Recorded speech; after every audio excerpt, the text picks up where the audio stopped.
Oh,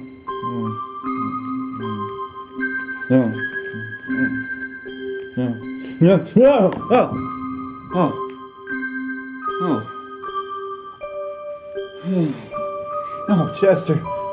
Chester, it was terrible. It was all sunny and there were palm trees everywhere, and I was walking around the block at Orange, and I went into the Gap, Chester, and I came out wearing a polo shirt. Oh God, and then I was pulling carts at Costco. What?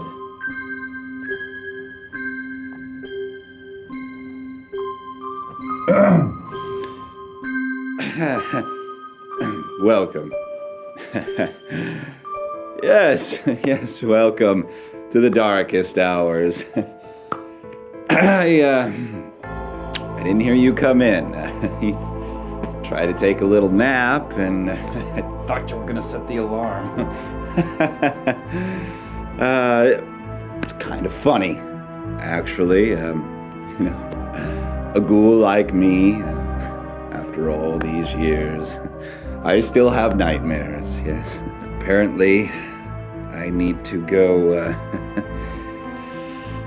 get indecent. Yes. So let's get the skulls rolling, shall we? Turn off your lights. Light your candles. Fire up your fog machine and fluff up those coffin pillows. It's time for the darkest hours, Nightmare Edition.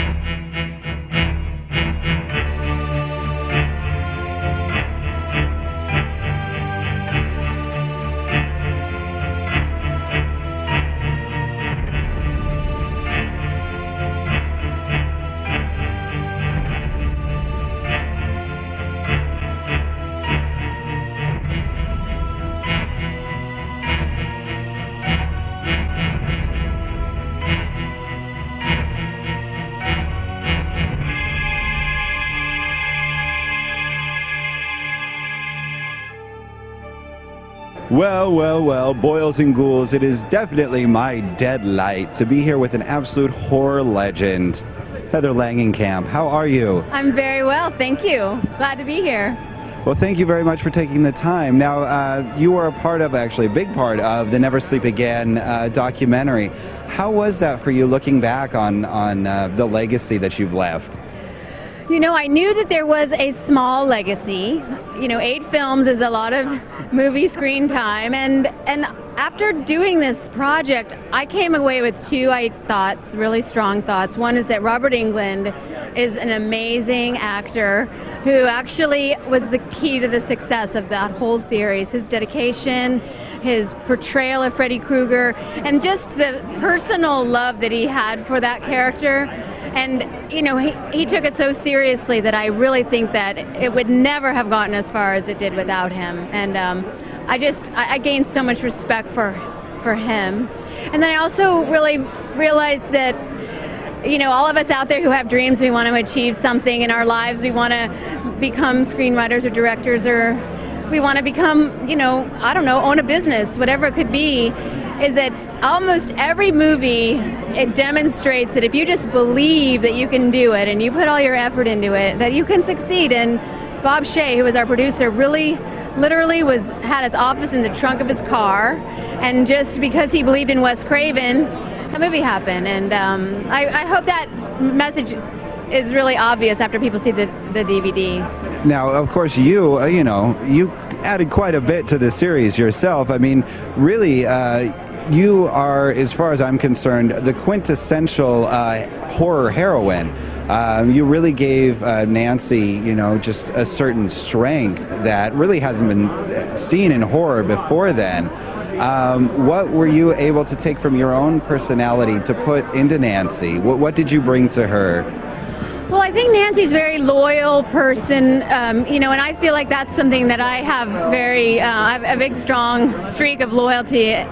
Whenever I know somebody or I care about somebody, it's like I always want to make sure that I can help them and save them and make sure they're not, in any kind of bad situation. So that's probably the most like Nancy that I am. Then I think that she was very courageous in that she didn't run away, and she realized she was a realist. If I'm going to get rid of this guy, I've got to just kind of face it and somehow battle it. I can't just run away or get out the side door. I have to face it. And I think that's the lesson of Nancy, that every kid, and every adult have a situation in their life when they know they have to face it. They know they got to wake up and deal with it, but they just don't want to. But I think Nancy tells us, do it, deal with it, no matter how afraid of it you are. And I'm not like that. I'm a total procrastinator and also an avoider, but it was easy for me to act that part because I knew that she was an ideal that so many of my friends would have wanted to, be like. And then, with New Nightmare, you took things to a whole nother level. What was it? What was the challenge? Playing Heather, playing Nancy, playing Heather. How was that? As far as, was that yourself? Was that Heather in that movie, or was that kind of a caricature? Well, I think that I'm the kind of person that if something bad is happening to me, I kind of pretend it's not. And I'm always acting really happy, even though I might not be very happy. And so the Heather Langenkamp in Nightmare on Elm Street Part 7, she really was much more of a woman. She was really feeling everything really deeply. She was knowing that she was in trouble. She was not trying to pretend. She wasn't putting on this happy act. Right. And I think that I tried to portray the most womanly side of me that I haven't yet adopted. I wish I could be like her, but I'm really goofy and I'm always trying to make a joke out of a bad situation. I would have told Dylan put your pajamas on and get back to bed. I wouldn't have been sympathetic. I would have handled that situation totally differently. Well, and of course, here at the Dark Towers, that's what we do best, is make the best out of a bad situation. Now, I know you're very busy, and we're going to let you go, but I have to know, what has been your worst real nightmare? Well, Freddy has definitely been part of my worst real nightmare. Everyone has bad nightmares. I've been on nightmares where, I get on a roller coaster and never get off, kind of horrible nightmares like that. But then I've had nightmares with Freddy, that tongue wrapped around my head, and I just can't get it off, and it's just really unpleasant, and I'm kneeling in a fireplace trying to find my son, just terror dreams like that. But Freddy is definitely now part of my dream world. Yeah.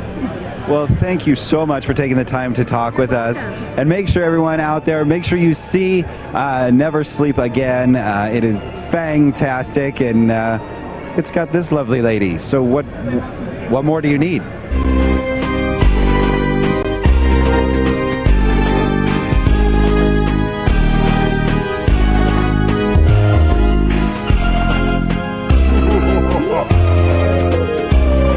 Welcome, boys. Come right in.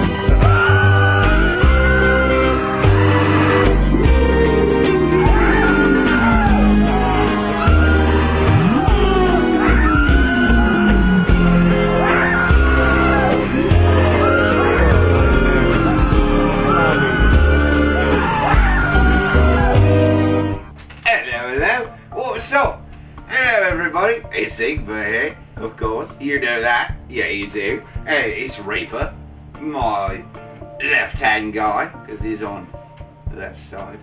Yeah, not on the right side. He's on the left side, so he's my left-hand guy today. And we're here to talk to you out there in cyberspace. It's very exciting, because, we're on the Monster channel now. Yeah. Roar. Monsters. Rawr. Yeah. So, in now the episodes of Jack's show, which is so nice to let us be a part of, they're shorter. Yeah, not as epic as they used to be. They're shorter. Yeah, a little bit smaller. So our show is smaller. Yeah, instead of a big, long, epic trilogy of reviews, we have one, just one. But the movie, however, is epic. Yeah, we're not epic. The film is. Yeah, so we're going to talk to you about it here on the Monster Channel. It's so very exciting. I'm excited. Are you excited? Oh, come on, mate. Yeah, I know you're excited. Yeah, and you liked this movie, didn't you? Oh, don't give me that shit. I know you liked this. Oh, you laughed. Yeah, there you go. Yeah, that's right. Yeah, you liked it. I like it. But what movie could we be talking about? It's so great. Well, only one of the best movies of ever. Yeah, it's a movie called The Puppet Monster Massacre. Yeah. Now, puppets, you don't think horror, we think puppets. You think Sesame Street, Big Bird, and the one with the big trunk, he's brown. You know who I mean. Yeah, no, not Oscar, the other one, the big one. Yeah, so, not Sesame Street, killing, and blood, and tits, and epic. This is an epic movie. This is a movie about horror. There's you see, there's this Nazi, right? And he makes a monster, roar, you know, and it eats things, and it gets bigger. And then there's these kids, teenagers, yeah, they gotta go kick it in this haunted house, and they win $1 billion gazillion, as long as they stay there and don't die. You know, it's a tribute to everything 80s. You know, who doesn't love the 80s? Even he didn't disagree. You see that? Everybody loves the 80s. And this movie's got it all. It's got all. We've got the pussy here, you know, because you gotta have a little wanker running around being all retarded. Yeah. And then you got the British punk rocker. Yeah. So that's cool. You got Mona, who's got great tits. And then you got some other chick, I think. And then a nerd. Yeah. It's every 80s archetype that there ever was. And then there's Gramps, who's got the best lines in any movie of ever. Like, I mean, he's got, you know, baloney pony. Anytime that's in a script, you know it's a winner. Oscar material, baloney pony. And yeah, and his claim to Gramps' claims to fame is that he punched Hitler in the dingly dangly. Yeah, so already, right? And there's bunnies, and there's a penguin, and blood, tons of blood, and lots of fucking cussing, just like that. And boobs. Lots of boobs. Felt boobs that look fantastic. Absolutely. So, the Puppet Monster Massacre, if you like movies at all, you're gonna like this movie. It's true. It's like a Halloween special for kids, for little ones.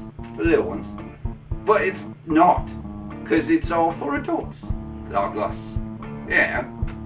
So, watch it. The Puppet Monster Massacre. Oh yeah, that was a good scene. There are lots of bunnies in that one. Oh yeah, it's got bunny farts too. And yeah, little fart hood humor. It's always good. So yeah, watch it. You know what? We're gonna go ahead and show you the trailer so you can see how fucking awesome this movie is. Right, mate? Right? What? Really? What? That was very nice. Well, I liked it, and they'll like it, and you can shove off. That's right, mate. Fuck you. This movie is for winners, and this is a loser. That's right. So, Puppet Monster Massacre, watch it. Here's the trailer on Eekbert, yeah. This is Reaper, and Monster Channel, yeah. So, puppets, titties. Revenge. It is the purest logic, biblical in its perfection. Mine is a vengeance that transcends time and generation. Vengeance I will reap until their bloodlines run dry. I am owed a debt that can only be repaid in blood. And there will be blood. Blood by the bucket. Blood by the gallon.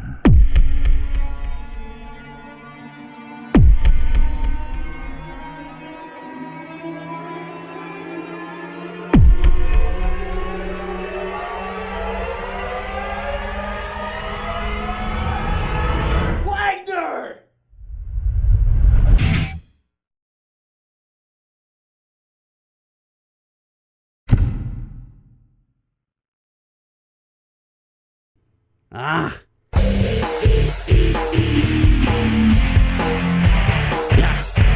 Whose fucking idea was this?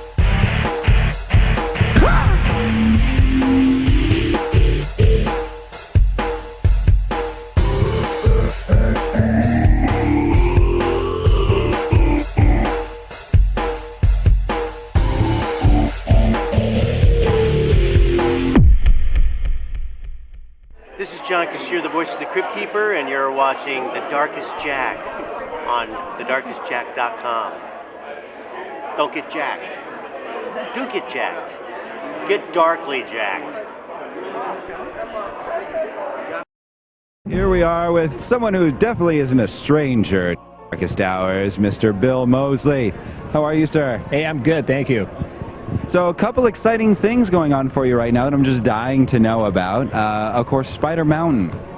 Yeah, Spider Mountain. Oh, by golly, look, here's a copy of it right here. Spider Mountain is my new CD. Oh, look at I'm wearing the T-shirt, too. Oh, my God. Anyway, it's a new CD that I have with Ronnie Sharon of a band called Pussifer. Some people call it Pussifer. I don't even know how to pronounce it. And that's our new CD, Spider Mountain. It just came out, about a month ago. And we have actually a song on the soundtrack of 2001 Maniacs, which is a movie I have coming out. And I really urge you to go to choptopsbbq.com and get yourself a Spider Mountain. It's kind of like a Danny Elfman meets, I don't know, John Gacy. I think that's an apt explanation of it. And speaking of 2001 Maniacs, you fill some pretty big shoes in this film. What was the experience like? You know, it was actually a lot of fun. I just was told not to worry about replacing the irreplaceable Robert Englund, and just to make Mayor Buckman my own. And so for Tim Sullivan, the director, so last summer, on the banks of the Missouri River, in the middle of summer, I did just that. 2001 Maniacs should be coming out pretty soon. I think, in fact, we're having a Hollywood red carpet premiere July 15th. Oh, fantastic. And you should come. I would love to. And it's great. I just saw Robert Englund backstage. We're here, of course, at the Creation Weekend of Horrors, and Robert is signing. And I was doing a panel for an animated feature called God Killer, and saw Robert and went up to him and said hi. And he seemed very happy to see me, so I guess there's no bad blood, so that's good. As I say, I certainly didn't replace Robert. I merely took Mayor Buckman in a different direction. Now, had you seen the first movie? I mean, are you a fan? Oh, yeah, absolutely. It was, and it's good, too. It's pretty wild. It's one of our favorite movies, as of course you all know. So is this one just as irreverent and fun and gory and terrific? Yes. Well said, well said. It's number 2, really, so it's twice as irreverent and gory and sadistic and artistic, and it's a lot of humor, and but it really is, almost painfully irreverent. So, well, just what we like, just what we like. And any plans for a Spider Mountain tour, anywhere people can see you? That's very possible. Actually, we're working on a new video. There's actually, if you go to MySpace Spider Mountain, We have 2 videos already up there, claymation videos for 2 of the songs on the CD, and we're about to actually do a 3rd video. This one a live action one. Nice. So earlier today, I had my head in a head mold, so that I guess my dummy can take all the abuse and not me. But Ronnie and I have talked about that, about touring Spider Mountain, and we're looking forward to it. He plays in a band called Stolen Babies, and they have a full summer schedule, so it probably wouldn't be until the fall sometime. Well, just in time for Halloween, then. Absolutely. Yeah. Well, thank you very much for chatting with us again. Well, I'll definitely have to get you down to the mansion with the band and have you perform for us. I would love to do that. And any final words from you? Yeah. Lick my plate, you dog dick.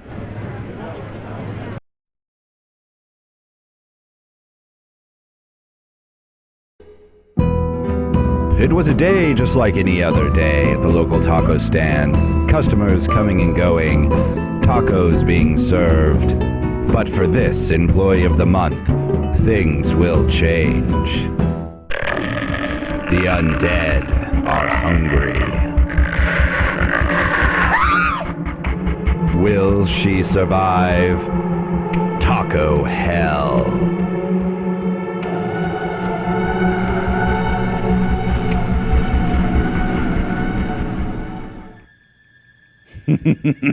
Oh, well, boils and ghouls. The time has finally come. I know you've waited this whole episode for this moment. I know I have. It is my displeasure and distinct honor to welcome one of the most amazing bands I have ever heard in my life. And you know I don't say that lightly.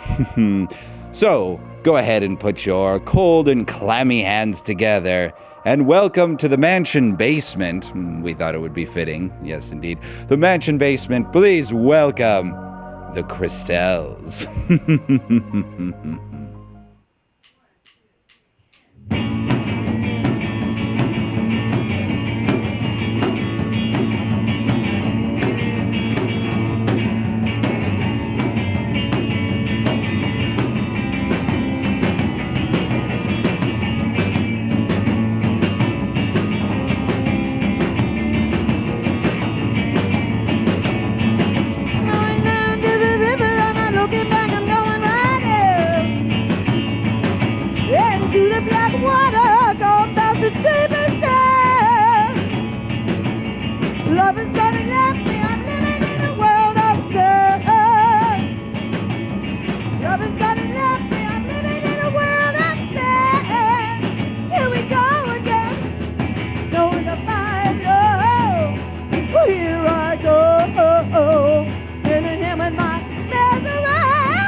Deep in the water, like a deeper, I can't swim.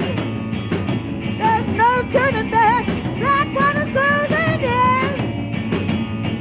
Just like I touch it down a crest, nothing can save my skin. Like the churches out of Christ. Nothing can save my skin. I'm down on my knees again. Nowhere to follow. Oh, here I go. In and here with my best already. Oh, black water, cover me. Black water, cover me. Black water, cover me.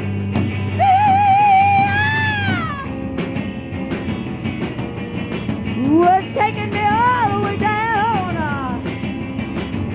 Round the other, take me under again. Ooh, da da da da da da da da da. Black water's cruising in.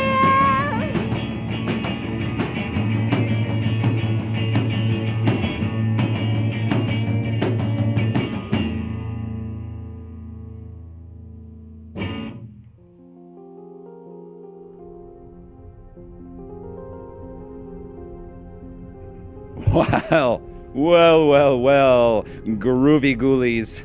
That was incredible. That was fantastic. I don't have enough puns to describe how wonderful that was, and I thank you from the bottom of my black heart. What a fantastic performance. Make sure you go out and discover more about the Crystelles. They are absolutely amazing, wonderful, and fantastic. And of course, the episode before that was wonderful as well, wasn't it? Yes, indeed. And there'll be plenty more spooking your way soon.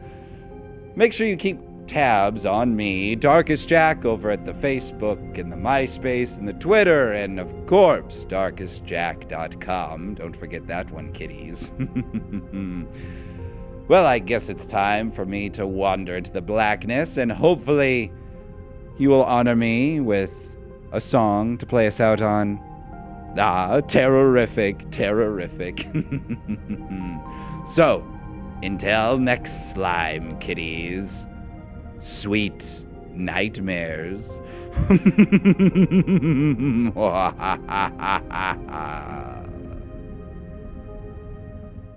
Hi, my name's Gitane, and I'd like to sing this song for Jack.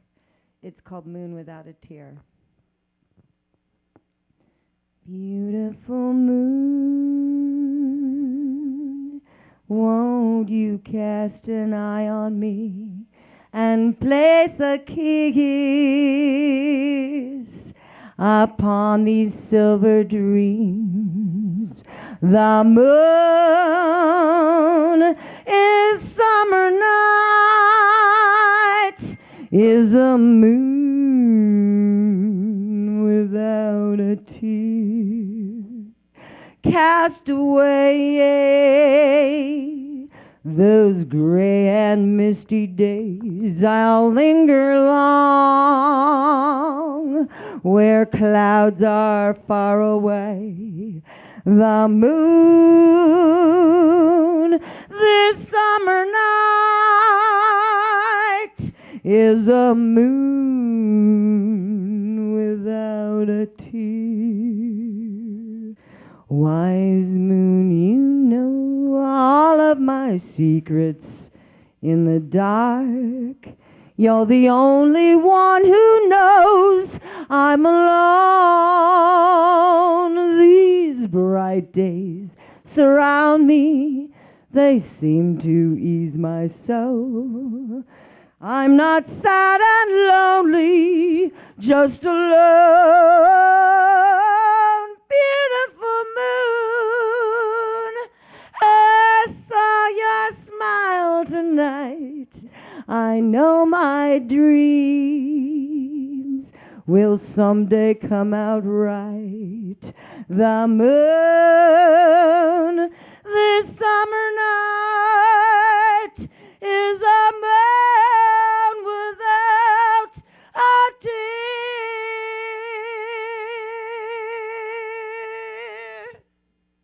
Thank you, Jack.